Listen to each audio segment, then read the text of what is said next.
Talk to the police if you want to, you will never get a penny from us. 5 years ago, I was hit by a car while riding my bicycle. The driver turned across the front of me, pretty much into me, and I had absolutely nowhere to go. I hit the passenger door of the car, then tumbled over the front of the car, still clipped into my pedals, taking it with me. The car was pretty damaged. I dented the door, scratched the paint in many places, ripped the door mirror off, smashed the glass, cracked the windshield, and dented, scratched the bonnet hood. My bicycle emerged fairly well. I think I broke its fall mostly. The front wheel was bent, the saddle torn, and the pedals, bar tape damaged from hitting the road. I broke my collarbone and lost a lot of skin in various places that hit the road. I trashed my helmet and my shorts too. The driver said, "Sorry mate, I did not see you," which was pretty obvious.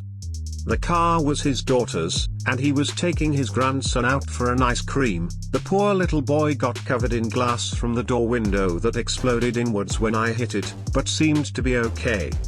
The driver gave me his phone number and I took a photo of his driving license and insurance details along with a pile of photos at the scene. I got the details of 2 witnesses too before I passed out from the pain. This all happened on a Friday.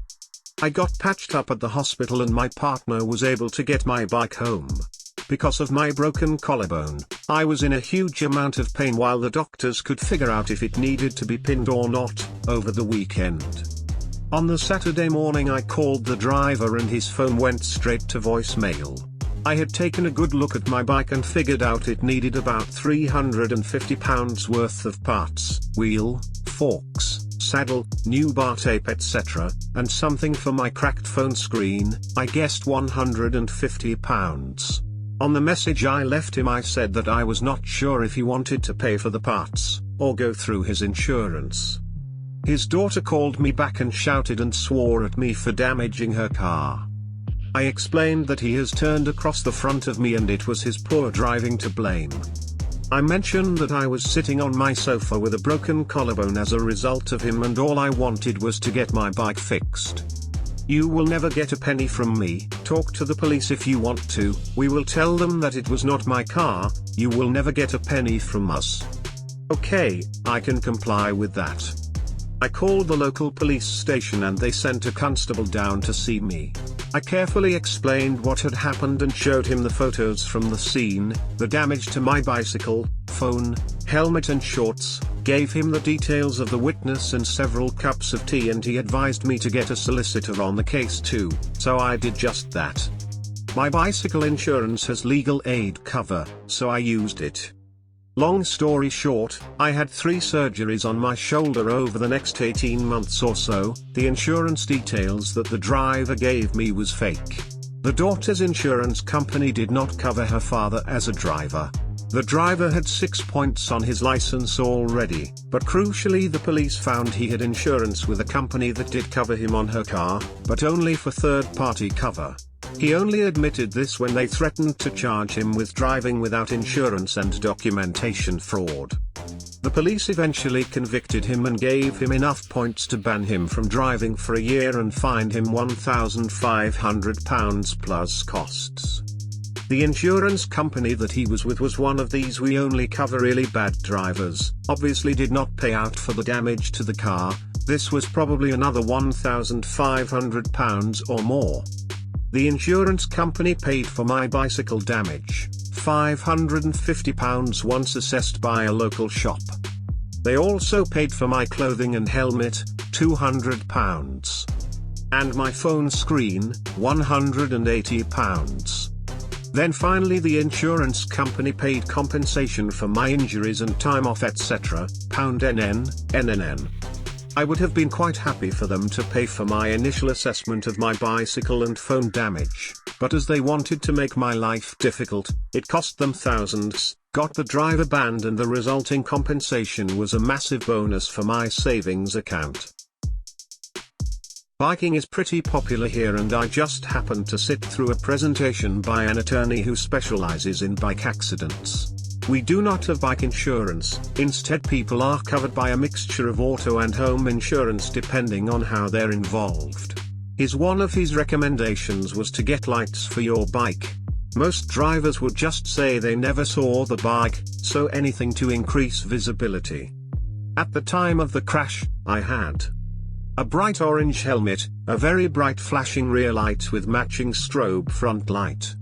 I was wearing an orange t-shirt and dark cycling shorts, orange socks and black cycling shoes. It was also just before 1 p.m. on a lovely sunny day. I tend to think that most drivers would not see a cyclist if they were head-to-toe day-glow with disco laser beams on their helmet. Bicycles are not a threat, distracted drivers never notice them. He was trying not to be blinded by you. That was the issue.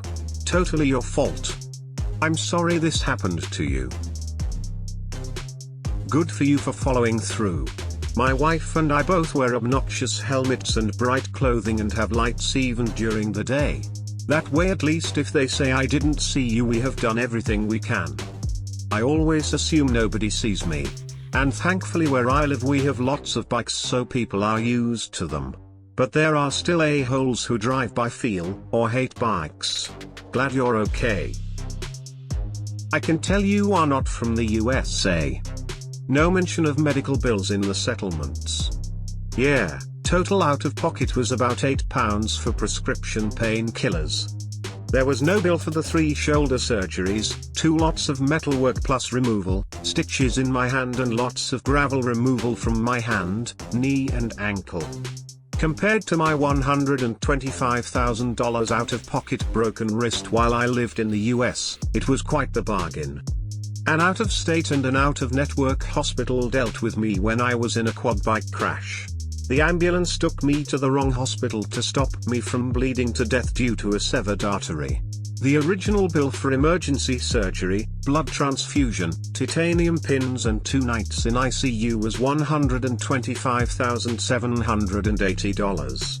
Because my insurance company, Blue Shield, Blue Cross, declined due to the only way to get the bill down was to hire a medical billing negotiator. They managed to get it down to just $22,000 for a fee. So, since there were injuries, why weren't the police called to the scene of the accident? No, this is England and I was not sure if I had just bruised or dislocated my shoulder. I really did not think I had actually broken anything. I was more worried about my hand and my knee that had a bunch of gravel in it and some missing skin. I actually took a taxi to the hospital once my partner has arrived to take care of my bicycle. Because it is after all about the bike. England must do things differently. Even if there were no injuries, over here in the States, we would need to call the police at least for a report write-up in order for insurance to cover it. Basically we have to prove we were in the accident and where and what the preliminary damages are. I have all the faith that you are a good bicyclist who follows traffic laws. We have very bad bicyclists here in my city that speed through red lights, ride their bikes on the sidewalk at full speed with no regard to pedestrians, and ride their bikes in clearly marked no bikes zones. It's a nightmare and I'm always afraid I'm going to hit one of them. We have some really crappy cyclists here too, but it's mostly because, even though it's a legal requirement to use the road, or bike lane specifically where available, most drivers here should not have licenses. They don't know how to zipper or even normal merge often, they go through lights that turn red before they reach the intersection, like, I've run some yellows that turn red while you're in the intersection and you have 2 to 3 behind you go through sometimes, and many other issues, including that, for some reason, half or more of drivers hate cyclists and some will try to run them off the road, not super common but often enough to mention. Flashbacks. I had a very similar accident. I was riding on the main road, when a car pulled out from a driveway right in front of me. I had no time to swerve or stop. But, I remember quite clearly, as I tumbled over the hood, thinking of how I would make this drive pay. So I slammed my elbow into the hood, leaving a sizable dent. In my case, I was a teen, no clue about insurance or recovery of damages. I simply got up, picked up my broken and bent bike, and hobbled home. I had a similar experience, but it was mostly my fault. I got $5,000 for injuries from the car driver's insurance. Do you mind letting us know how much you got, since it was the driver's fault? Add a 0 and you are not a long way away. I do have lasting damage. My shoulder does not really work properly and there is significant scarring and sensitive, numb areas of skin too. As an American reading this story, what about the 6-figure medical bills? Oh right. Bicycle insurance with legal aid? Awesome. We have guns, I guess. A lot of homeowners or tenants' insurance policies in the UK provide legal aid cover, and will insure your bicycle from damage caused whilst riding it. You may have to pay a premium for either item on some policies.